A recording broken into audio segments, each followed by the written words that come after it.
Oi, pessoal, tudo bem? Como vocês estão? Que bom encontrar todos por aqui hoje.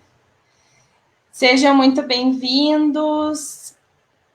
Bom, como estão vocês nessa tarde chuvosa? Espero que bem.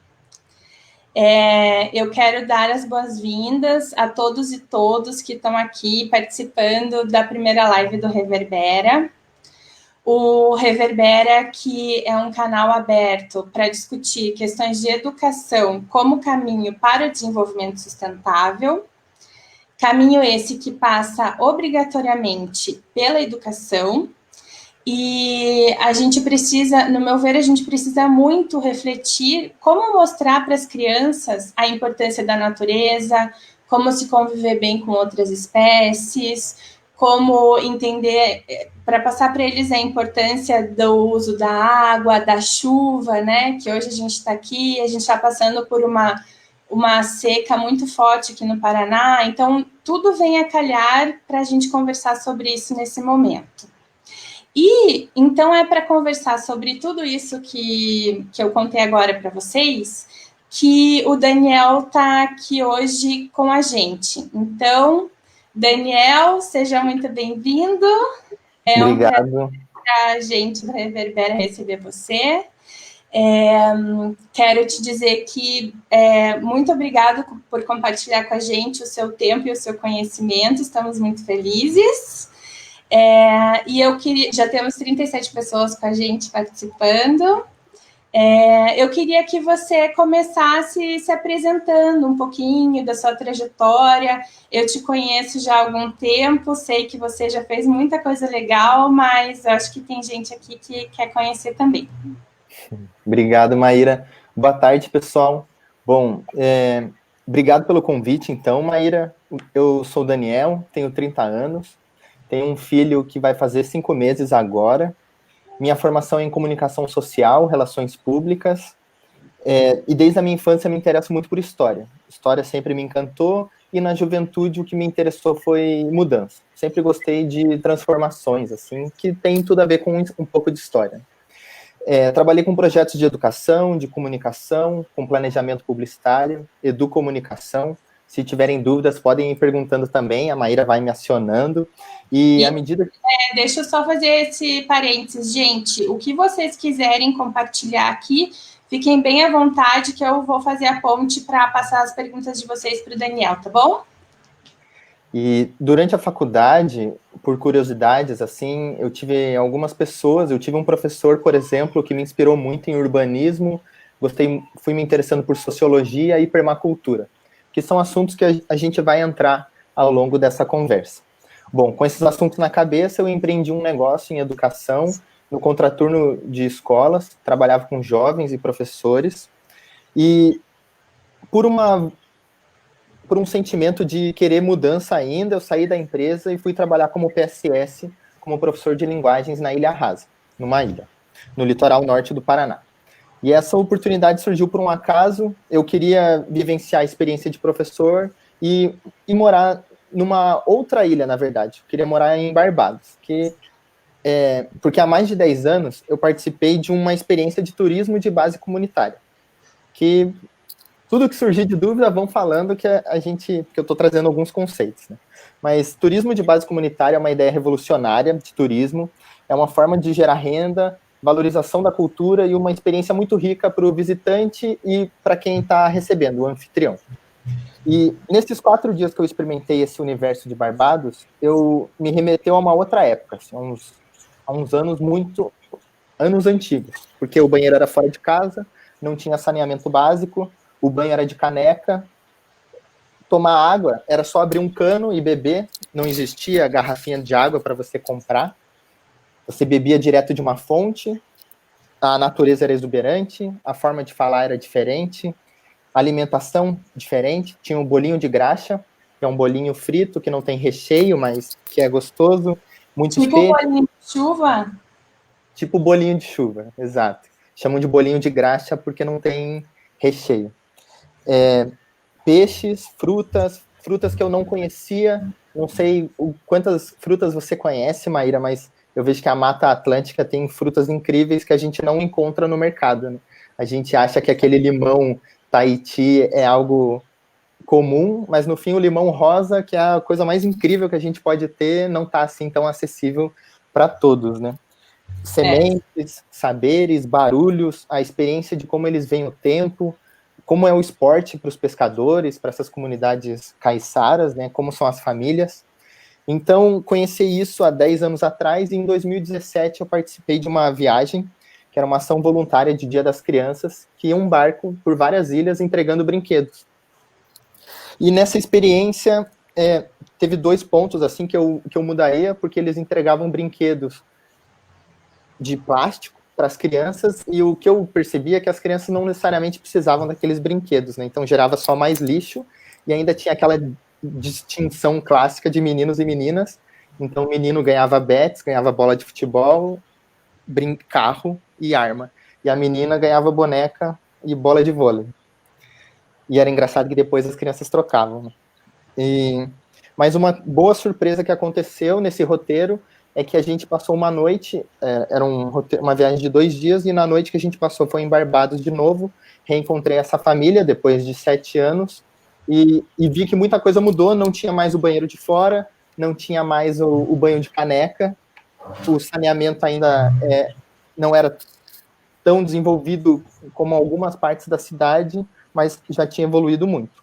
E assim, reencontro foi muito bom, porque me conectou de novo com eles, passei o ano novo lá, o carnaval, levei 2 grupos da cidade e queria voltar para lá. Então, por isso que eu queria ir para Barbados, mas acabei fazendo o processo seletivo PSS, que eu não sei se muitos conhecem, mas fui então para a Ilha Rasa, que é uma outra ilha do litoral norte, e lá tive essa experiência da escola, da ilha, diferente, que a experiência em Barbados me ajudou muito, essa experiência de 4 dias, mas viver um ano é uma outra forma de se relacionar, pude aprender bastante, de observar o quanto eles conhecem o ciclo da natureza, o ciclo do vento, do mar, das plantas, dos animais, o quanto que eles sabem sobre a sabedoria nativa, né, a local, esse conhecimento ancestral.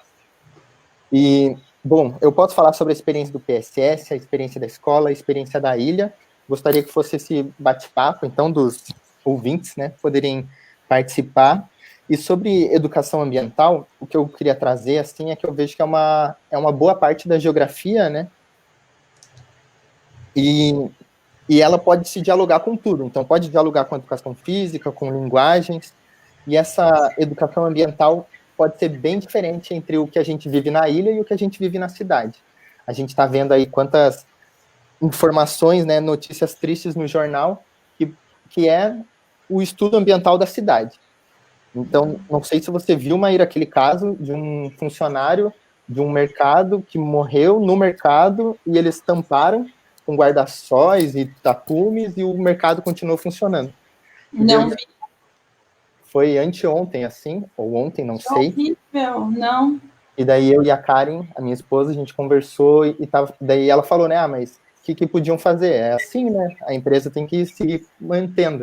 Então é a forma como a cidade está pensando a vida, né? E eu vejo que se fosse na ilha seria um pouco diferente, porque é outro ambiente, outra forma de se relacionar. Então teve também que os casos dos mercados estão acontecendo muito, né? Teve aquele caso da máscara, teve o caso do cachorro de um tempo atrás, de um furto que teve. Então acontece muitas coisas que a gente pode ver como funciona o método da cidade e como poderia funcionar numa outra forma.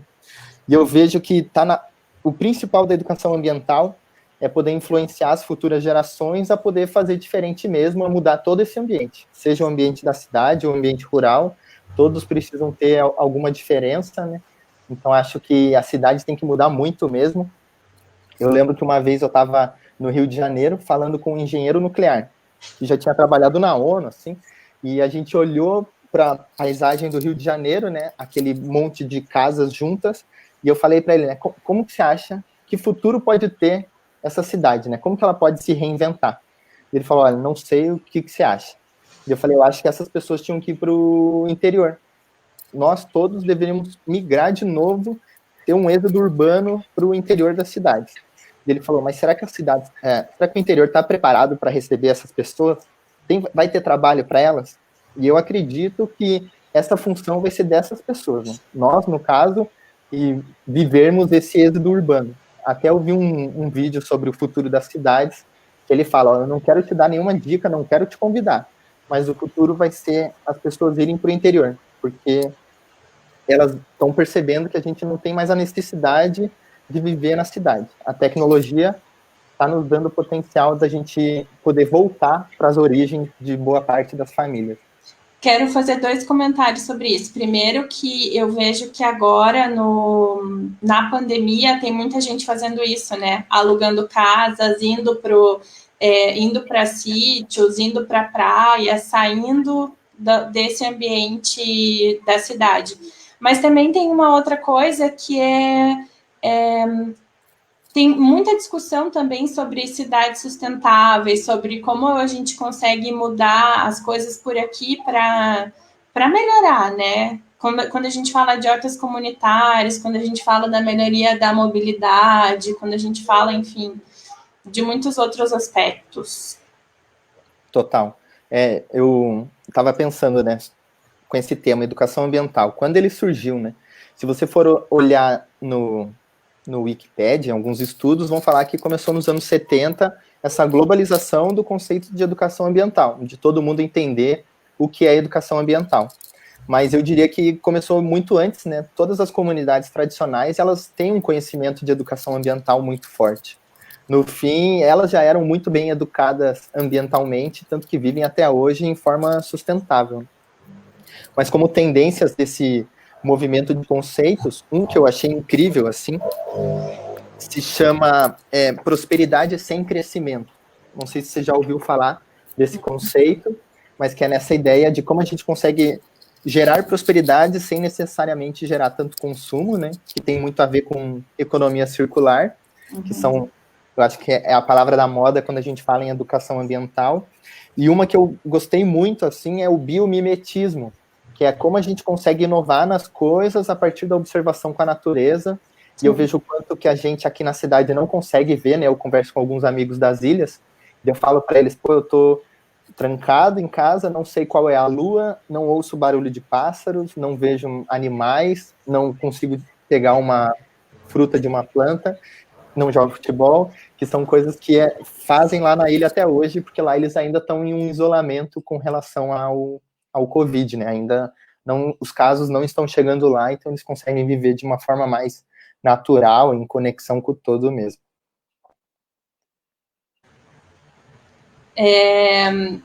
É verdade isso. E esse biomimetismo é muito estudado também no design e para tentar chegar mais próximo do que a natureza faz, porque ela é muito sábia em vários aspectos, né, Daniel? Mas agora entrando um pouquinho na educação ambiental, o que esse tempo na ilha te ensinou e o que esse teu repertório aí, né, esse teu caminhar na educação de 10 anos trabalhando com a educação, seja como educador, como empreendedor, como professor, o que tudo isso junto, educação ambiental, com essa tua experiência, o que você pode contar um pouquinho para a gente sobre isso? Ó, eu vejo que essa trajetória que eu comentei aí, né, do saneamento, do banho da caneca, em como a gente bebe água, as naturezas exuberantes, tudo isso faz parte da educação ambiental, né? Que é o ambiente em que você está inserido, você conseguir observar isso.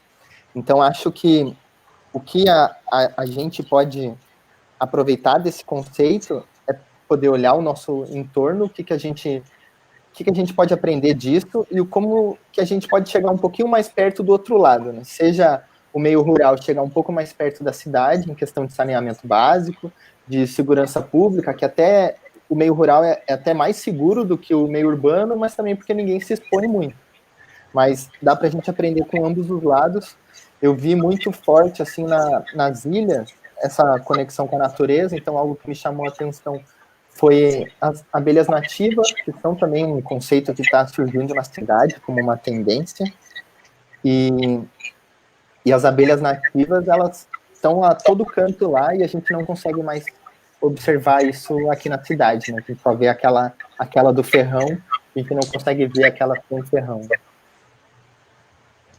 E daí, quando você pensa assim na sala de aula, você tem alguma ideia de como passar toda essa experiência, toda essa importância da natureza, da convivência, né? Porque eu acho que uma coisa que a gente perdeu foi essa convivência com outros animais, convivência com tá A própria rodeado. comunidade, né? É, exatamente. A própria comunidade de pessoas. Eu vejo que as periferias ainda têm esse contato, assim. É mais nos grandes centros urbanos, em alguns bairros, a classe média, assim, ela perdeu o contato da sua comunidade, né? Não consegue mais saber quem são seus vizinhos, nem ser amigo deles, principalmente em Curitiba, né? Mas o que eu trago de sugestão, acho que a educação ambiental tem que entender o ambiente dos alunos. Então, os alunos têm que repensar o próprio ambiente, porque às vezes o aluno está naquele ambiente, que eu não sei se você viu também, hoje teve uma notícia de uma menina de Piraquara, que está muito relacionada com aquela de 10 anos, mas essa menina de Piraquara, de 13 anos, sofreu um abuso coletivo. Tem uma pergunta aqui para você, ó.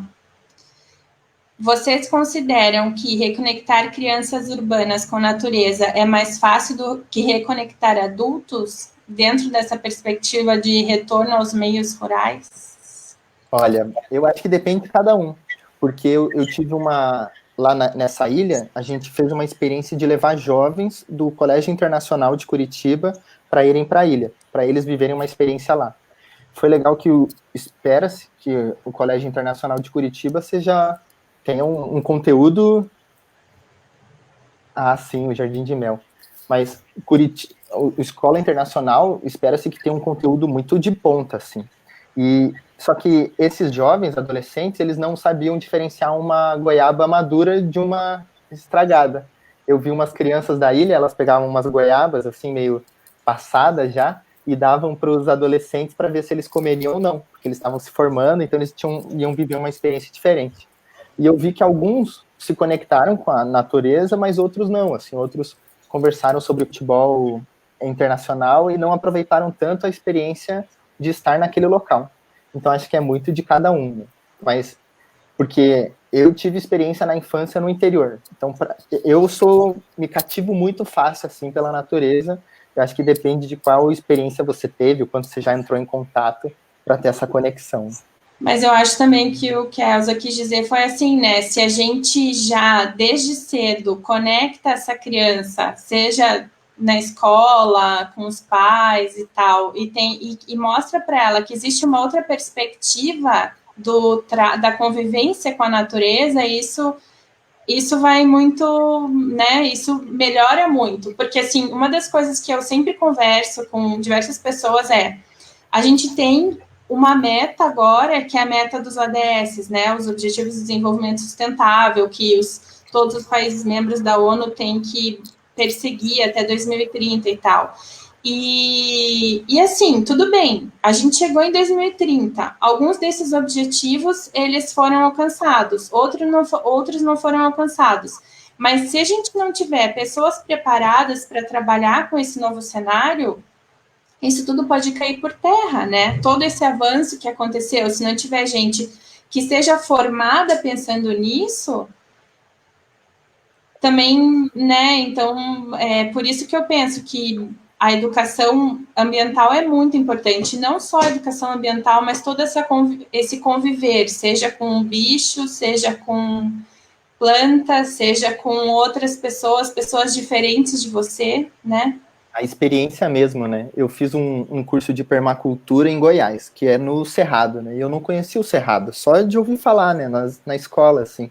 E fiquei encantado com a beleza do Cerrado, com as plantas nativas de lá. Eu descobri lá que o Cerrado é um dos terrenos mais antigos é um dos biomas mais antigos do mundo. Então, lá um ecossistema muito rústico, assim, que sobrevive à diversidade. Lá a queimada faz parte do ecossistema de lá. Então, a queimada faz com que algumas plantas, a semente brote. Tem uma planta lá que é venenosa para a gente, mas para o lobo-guará é a principal alimentação, porque mata uns vermes que ele pode consumir. Então, eu fiquei encantado assim, com essa experiência de poder conhecer o Cerrado, poder conhecer o Pantanal. Ainda não conheço a Amazônia, mas eu acho que as viagens pedagógicas deveriam ser parte crucial do currículo escolar, né? A gente deveria viver essas experiências de poder conhecer realmente cada espaço. É justamente isso. E também, assim, e falando, né, aqui em Curitiba mesmo a gente tem várias situações que eu acho que estão melhorando com o tempo, pensando nessa perspectiva de uma maior aproximação com a natureza, né? Então, e até para melhoria de qualidade de vida. A gente tem muito desses jardins de mel, né? Tem essa atividade está crescendo bastante aqui. Agora as hortas comunitárias foram aprovadas. Então, assim, pensando em Brasil, a gente ainda vive numa cidade que tem mais dessas opções, né? É referência, né? Pensa diferente. Até um estudo que eu vi, eu não sei se é 2050 ou 2030, mas 50% da população mundial vai ter acesso à água. Ou seja, cada 2 pessoas, uma não vai ter. Então a gente, eu e você, um de nós não vai ter água acessível, assim. Então acho que o mundo precisa de uma mudança. Um movimento que eu vi, uma época eu trabalhei em São Paulo e eu vi que lá tem um movimento de desafogar os rios, assim, porque os rios foram todos canalizados, então a gente perdeu uma coisa que é tão natural, né, a gente viver, e que poderia ser tão diferente a nossa forma de conviver com a cidade, né, se a gente tivesse rios que a gente pudesse conviver, usar para deslocamento, para alimentação. Exatamente. Então espero que o Exatamente. futuro seja muito diferente. Até um sonho que eu tenho, você já viu como está sendo a logística agora de produtos, que eles usam robôs para levar as coisas? E eu acho que poderia ser feito assim também as pessoas e deixar as ruas se transformar em terrenos férteis mesmo. E eu não li o comentário, não consegui ver. Se puder me traduzir. Eu ponho de volta. A Fá Carvalho está falando que, mesmo com a Covid-19, o CMEI que ela trabalha conseguiu retirar 135 mil tampinhas para colocar em reciclagem, né? Muito legal. Muito show. Sim. Eu vejo que o lixo era um assunto muito lá usado. E daí tem um comentário, uma pergunta da Maíra: qual o conselho que você dá aos professores que têm projetos e vontade de realizar, muitas vezes não têm o suporte da escola? Nem me diga, Maíra. 2 Maíras, né? Mas ela eu compreendo totalmente. Maíra, minha xará. Compreendo totalmente. Eu vejo que sensibilizar a gestão escolar para a necessidade de projetos, às vezes eles até acham, não, tem que ter projeto, mas eles não dão o suporte necessário para a gente poder realizar. Né? Então, minha sugestão é faça por conta mesmo. Eu lembro que numa escola que eu trabalhava também, o diretor ele falava da importância dos projetos, mas em nenhum momento dava algum suporte ou apoio, mas a gente conseguiu fazer umas coisas bem legais, assim, a gente foi da ilha, foi para Guaraqueçaba para conhecer uma cooperativa que trabalhava com artesanato. A gente fez um passeio de barco para os alunos conhecerem, para entender o que é bombordo, estrebordo. A gente fez um filme, então dá para fazer bastante coisa. Essas experiências. E você conseguiu sozinho ou você convidou colegas para fazer isso com você? Eu queria nessa escola que a gente não, porque eu estava muito influenciado por algumas experiências escolares incríveis, assim, que a gente descobre, né, tem uma escola que me fugiu o nome, Campos Sales, que é uma das referências, mas tem tantas outras, né, mas que trabalha com essa ideia de quebrar as paredes da escola e tá todo mundo junto. Então, por Escola exemplo, aberta. eu dava aula para alunos do 7º ano que tinham de 10 a 15 anos. Muito diferentes, e ao mesmo tempo no 8º ano tinham alunos também de várias idades, mas tinha alguns mais próximos desses de 15 anos. E eu queria que juntasse o 6º ano com o 7º e o 8º com o 9º, porque eram 4 professores, eram turmas pequenas, então dava para a gente se juntar, né? Mas não teve esse espaço e opção, assim, não senti. Eu vejo que não teve essa sinergia, assim, porque cada um pensa diferente, então, não, vai ser meio complicado, ficar cada um na tua sala. Daí eu entendi, e a gente acaba ficando na nossa caixinha tentando fazer o que é possível. Então, eu acho que a gente precisa cada vez mais se juntar a esses professores, às vezes, se você está sozinho, né, tentar achar professores de outras escolas, e acredito muito que a gente tinha que sensibilizar os gestores, secretários de educação, governantes, porque a gente vê o quanto que o discurso deles não está alinhado com a prática, né? Sim. Daniel, e assim, também queria te fazer uma pergunta que você já teve no lado de ser educador no contraturno, né? Então, você trabalhou até naquele projeto Equidade da prefeitura, no contraturno, depois você trabalhou nas ilhas você estava me contando, né, que as turmas que você atendia tinha crianças de várias idades, né, não era como aqui, e também agora você está trabalhando num lugar que também de experiências no contraturno, mas com crianças mais de baixa renda, de vulnerabilidade também, né? Como é esse ensinar diferente quando você tem condição de incluir coisas e quando você é obrigado a passar um currículo, assim, que você tem que cumprir o currículo escolar? Eu acho que todo professor tem que viver a experiência de trabalhar no contraturno, porque no contraturno a gente vê os alunos que não estão obrigados a ir para a escola, né? Então é outro ambiente, assim, é um outro clima, e eu vejo que a formalidade da educação, essa obrigação dos alunos, acaba fazendo com que eles não se comportem da melhor forma. Eu lembro que uma vez eu perguntei para uns alunos da ilha porque eles eram tão violentos entre si na sala de aula, porque fora da sala eles conversam normalmente, sabe a hora de escutar, sabe a hora de falar, dá risada, brinca, mas sabe o momento de ser sério. Mas na sala de aula não sabia, assim, virava um caos em alguns momentos.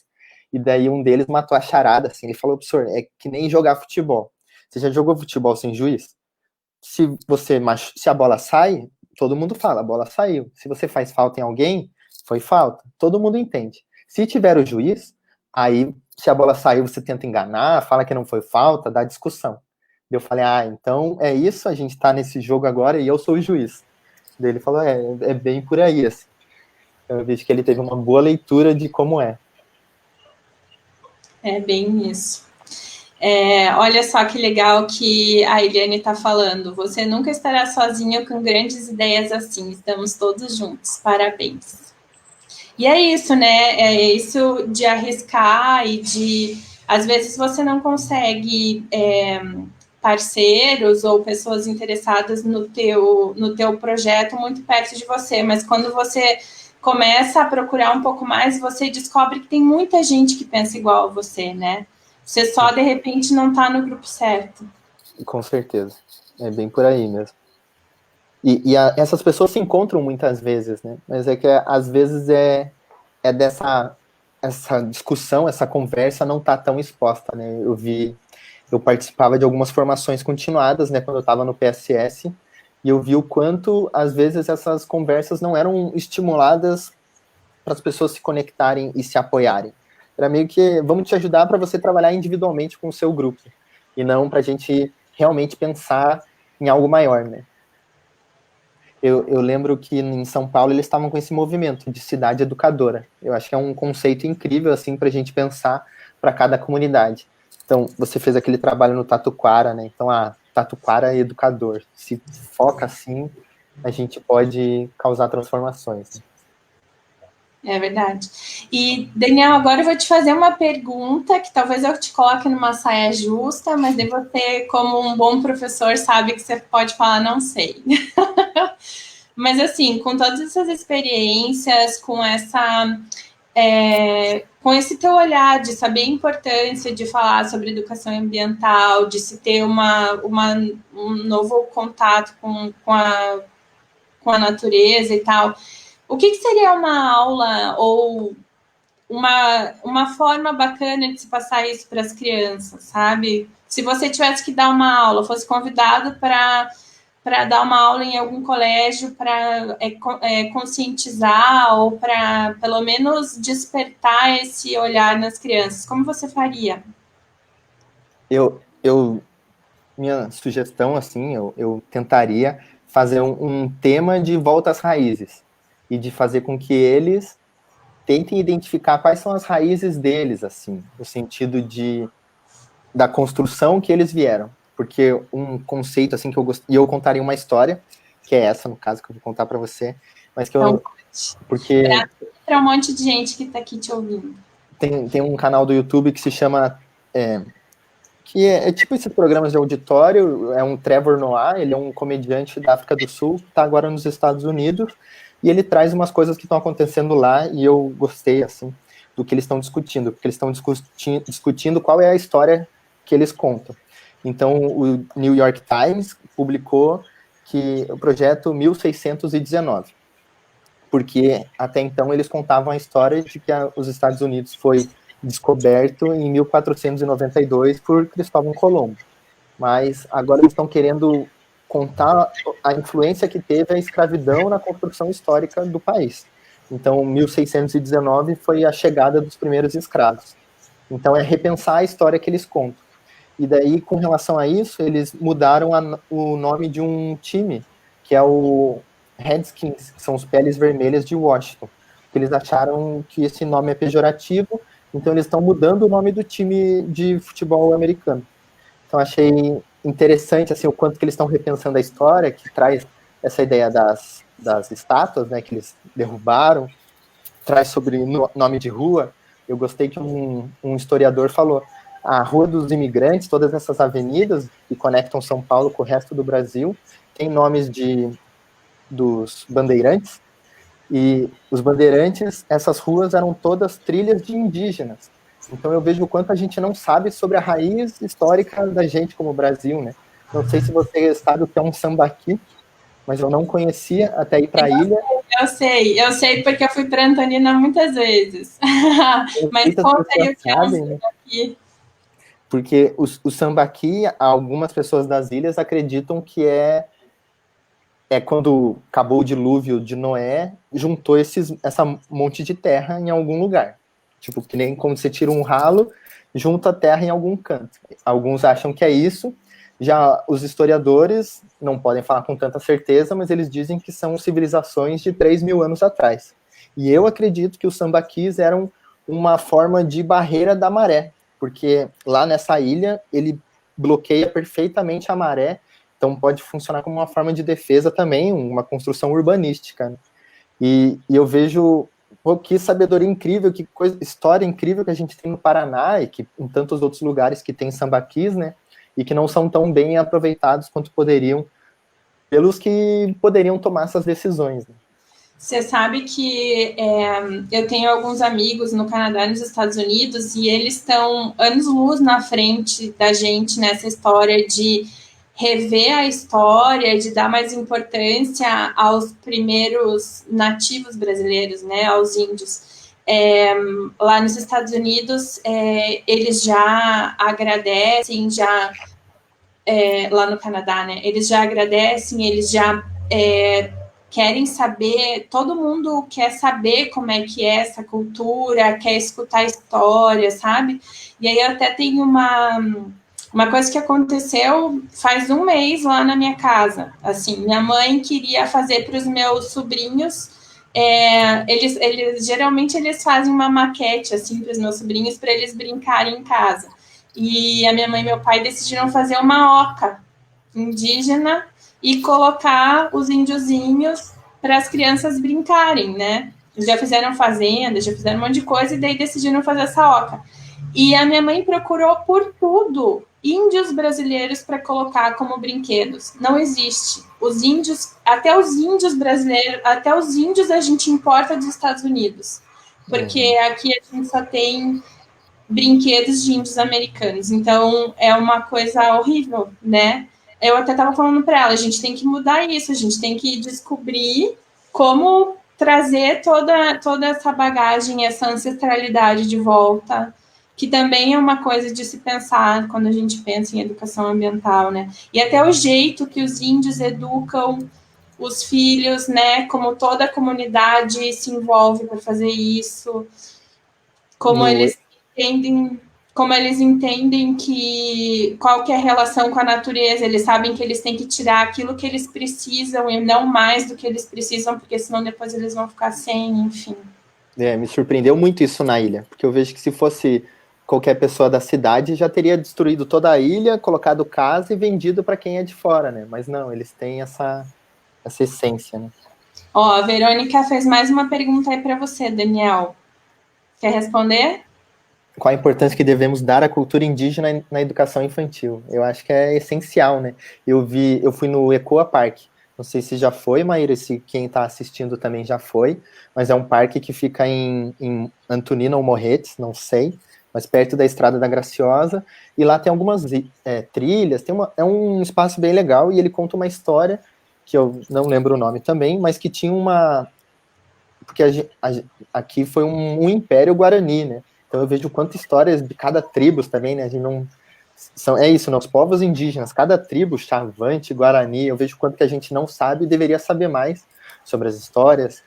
Até tem uma rede social que eu comentei para você e quero comentar para todos, que eu acho incrível ela, assim como ela está surgindo, e porque é aquela teoria da inovação, né? Você começa com os inovadores, até quando chegar todo mundo, geralmente a rede social se estraga, que é o que está acontecendo com o Facebook, mais ou menos, no sentido da rede social ficar muito tóxica. E o TikTok é uma rede social recente e que você consegue chegar tem algumas pessoas compartilhando conteúdos que são originais de alguns povos indígenas.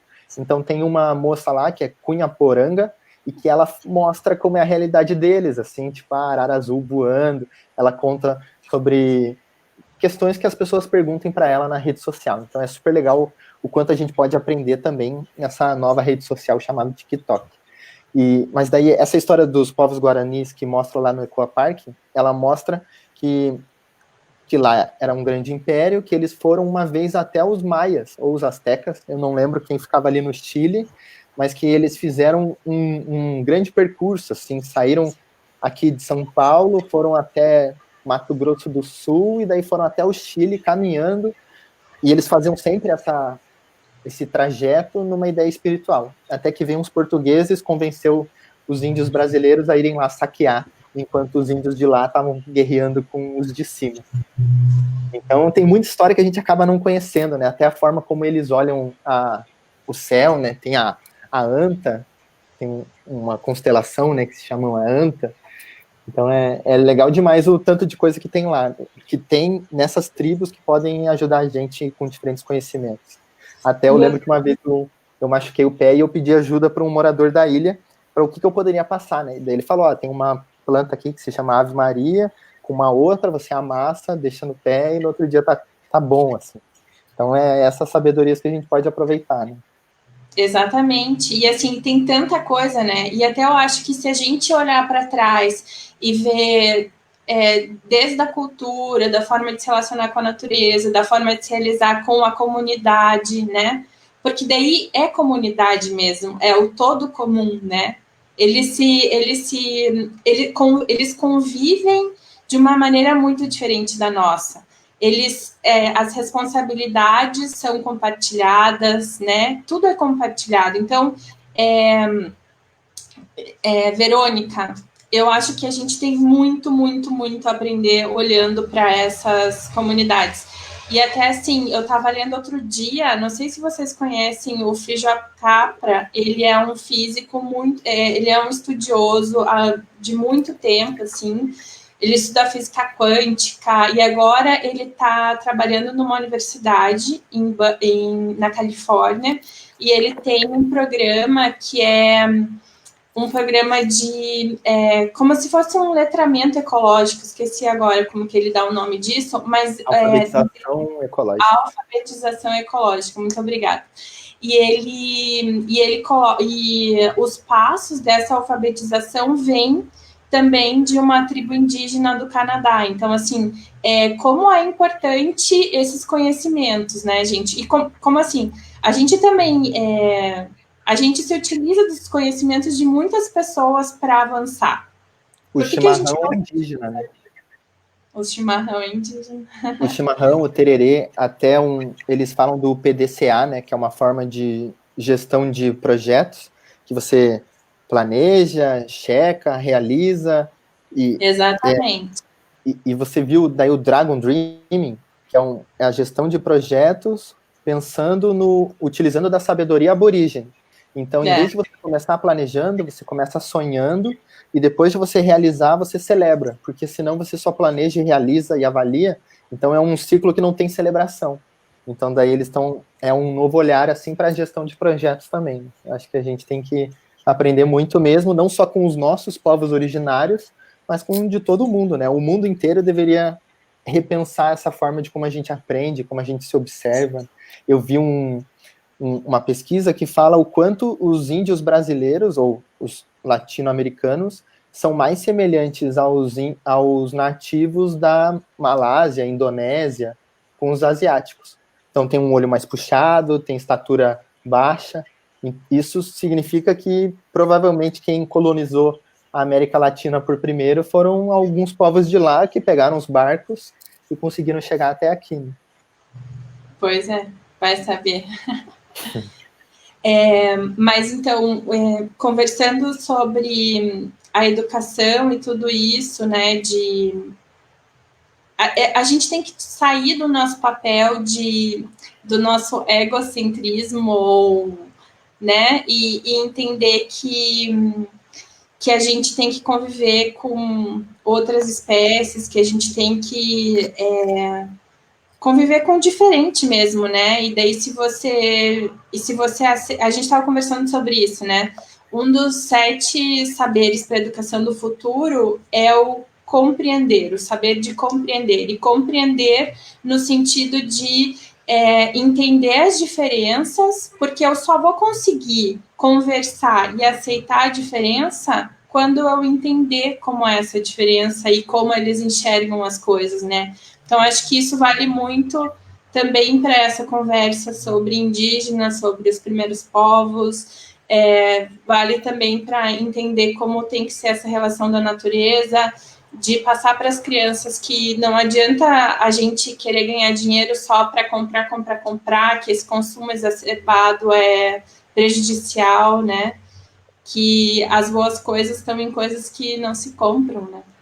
Total. E os brinquedos, né? As melhores brincadeiras são aquelas compartilhadas, vivas. Exatamente. Eu até... Pode falar, né? Só deixa eu falar sobre esse comentário da tela, que o pensamento sistêmico é base para toda a alfabetização ecológica. Isso é muito verdade, né? Muito verdade. Total. Eu ia comentar que num curso que eu fiz, eu achei interessante que depois que a gente comia, tinham 3 baldes, que era para cada um limpar o seu prato de comida, que era uma sugestão que eu queria dar lá na ilha, mas não quis entrar em tanta confusão assim. Mas que é isso, num primeiro balde, né, você derruba a comida que sobrou no prato, num segundo com água e sabão você dá uma lavadinha, e no terceiro com água só você deixa limpo e guarda do lado. E assim fazia todo mundo que participava do curso. Pô, que coisa legal para poder fazer lá na ilha também, já que eram 40 alunos só, não é tanta gente, não sobrecarrega a moça que estava trabalhando ali, que já tinha feito o almoço, então depois ia ficar limpando vários pratos. Mas a gente não fez, mas fica como sugestão. Tantas coisas com essa ação tão simples, né? Uhum. Tanto aprendizado, né? Você não ensina só a usar esse alimento para outra coisa, ou seja para dar para algum bicho, você também ensina que o que você sujou você limpa, você também ensina como é viver em comunidade, né? Eu lembro que uma época eu estava trabalhando numa escola em Cuiabá e eles não tinham recreio, porque teve uma confusão, então eles não podiam ter. Como se fosse um continente. Leia em voz alta, pode ler. Ah, tá. Eu achei que você ia ler. Mas como se relacionar com o diferente e as diferenças? Se colocar no lugar do outro. E a criança vem aberta. É verdade, né? A gente é que acaba contaminando essa criança. Total.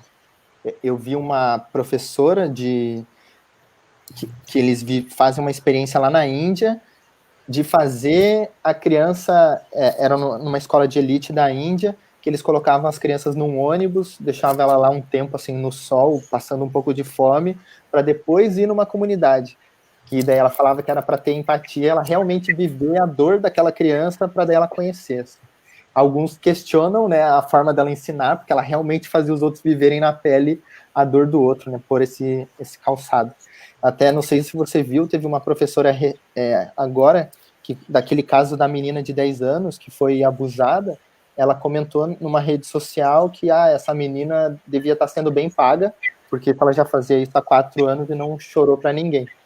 E daí descobriram que ela era uma professora. Então, é de se pensar o quanto às vezes o ambiente escolar pode ser tóxico, né? Com a forma como a gente pensa. Então, acho que essa ideia de empatia tem que ser muito bem trabalhada nas equipes escolares. Né? Porque as crianças acabam já vindo um pouco, ou às vezes vem contaminada também por causa das famílias. Né? Então, é complexidade mesmo. Essa questão sistêmica que a Teia comentou. Né? Sim. A Verônica também colocou aqui um comentário. Sou professora de educação infantil e gosto muito da história indígena, mas que muitas vezes não podemos trabalhar com as crianças. Somos cobrados por inovar e usar elementos na natureza, porém, não tem valor a história. Isso é muito complicado, Verônica, e é isso que a gente tem que tentar mudar, né? Porque os indígenas fazem parte da nossa história e a gente tem que contextualizar tudo isso. Até hoje eu estava lendo uma matéria sobre a educação na Finlândia, que é um dos países que mais pensam e transformam a educação, assim. E é isso que eles falam que o conhecimento, quer dizer, muita gente fala, né, que o conhecimento ele tem que ter um contexto, porque essas disciplinas que a gente ensina hoje, tudo separadinha, elas não servem para muita coisa. O que a gente tem que fazer é juntar todos esses conhecimentos para que façam sentido, né? Então, sem toda razão, Verônica, eu espero que a gente consiga mostrar que isso é importante, que é importante discutir, e fale mais sobre isso quando você puder. Que é uma educação baseada em produto, né? Em gerar um produto e não em ouvir as histórias também, repensar as histórias. Exatamente. Bom, mas então a gente estava voltando lá para como seria a sua aula. Você não acabou de me contar sobre isso. Então eu contaria essa história, né? O quanto eles estão repensando a história dos times de futebol, sobre as raízes deles, a história americana e o quanto a gente poderia repensar a nossa história. Então, para eles fazerem esse trabalho de repensar qual história eles repensariam, um trabalho que eu gostei muito de fazer lá na ilha, que não deu muito fruto, mas eu achei legal, porque lá eles não têm nome das coisas. Tipo, a rua não tem nome. E eu falei, e se eles pudessem dar nome para os lugares? Então, tem um lugar lá que é uma grande árvore de manga, que todo dia as pessoas sentam lá para conversar. E daí uma menina, daí eu falei para eles desenharem o mapa da região deles e dar nome para os lugares. Então, qual seria o nome dessa praça, né? E ela falou que eu acho que era Praça do Pensamento, algo assim. Então, eles pensaram em nomes para as regiões deles, com base na história deles. Então, isso porque eles viviam numa região que não tinha os nomes, né? Daí eu não sei qual a realidade de cada um, mas deles repensarem as histórias deles, o espaço deles. Acho que seria esse um caminho que eu faria. Isso é muito legal, né? Até porque se você faz o mapa e repensa tudo isso, você também sente aquele lugar mais como o seu, né? E é isso que a gente precisa tanto aqui. Eu sempre me pergunto como que a gente conseguiria conversar mais e passar mais os valores de cidadania, do bem público, né? Porque isso é uma coisa que me dói tanto, por exemplo, as praças vandalizadas, as escolas que às vezes são arrombadas pelos próprios alunos ou por quem passou por ali. Como que a gente consegue discutir sobre isso e tentar mudar, né? E de repente é fazendo isso, é mostrar que aquilo tudo é deles, né? Mas e acho que uma escola vandalizada é símbolo de uma vida vandalizada, que geralmente quem vandalizou a escola teve em algum momento a vida dela vandalizada, porque lá na ilha também acontecia isso. 2 vezes roubaram a marmita das crianças da escola municipal. Então roubar a comida das crianças da própria comunidade, né? E todo mundo sabia quem era, mas é que por mil motivos, por questões sistêmicas, não tinha muito o que fazer, assim. Mas que você via que era uma vida que foi vandalizada por uma droga muito forte e que era uma criança com potencial, mas que em algum momento da trajetória dela teve um desvio, assim. Tipo, é muito criativo, tem boa habilidade motora, desenha muito bem, só que por algum motivo quem estava no entorno dele não valorizou ele o bastante e ele foi se desviando para outros caminhos, para marginalidade. Eu vi um estudo que falava o quanto os presos têm potencial empreendedor, porque eles assumem riscos, vivem desafios. Então, eu gostei de uma frase de um amigo que ele falou: o maior potencial desperdiçado não é o elétrico, não é a água, mas é o humano. O ser humano é a maior riqueza que a gente mais desperdiça, que a gente mais desvia, que a gente mais estraga, né? E eu acho que a cidade tinha que ser muito diferente para a gente poder realmente receber as pessoas, pensar a forma como a gente convive, né? Dizem que agora o mal do século é o estresse e a depressão, né? E suicídio está aí afetando vários abusos, tudo isso é reflexo dessa nossa construção histórica aí, que é baseada em muita opressão de todos os lados, e tá na hora da gente romper esse nó, né, tentar. Só que eu vejo que, por enquanto, os nossos governantes não estão preparados, mas eu acredito muito que o apocalipse está chegando e não é um meteoro, mas que o apocalipse, na essência, se chama revelação.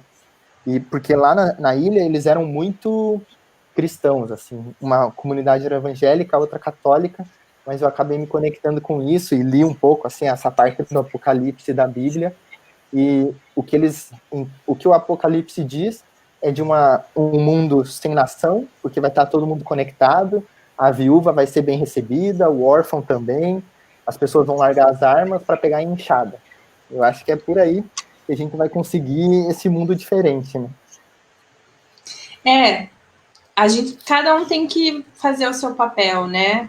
Entender o que cada um pode colaborar para isso.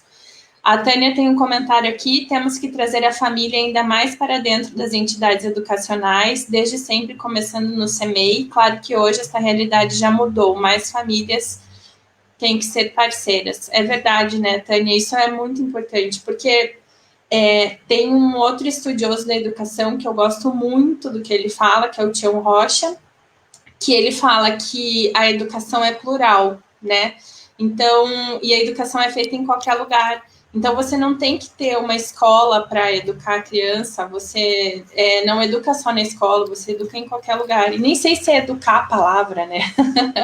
Às vezes a gente... ele também fala uma coisa que é assim, que todo mundo tem alguma coisa para ensinar, né? E ele conta uma história mesmo de uma...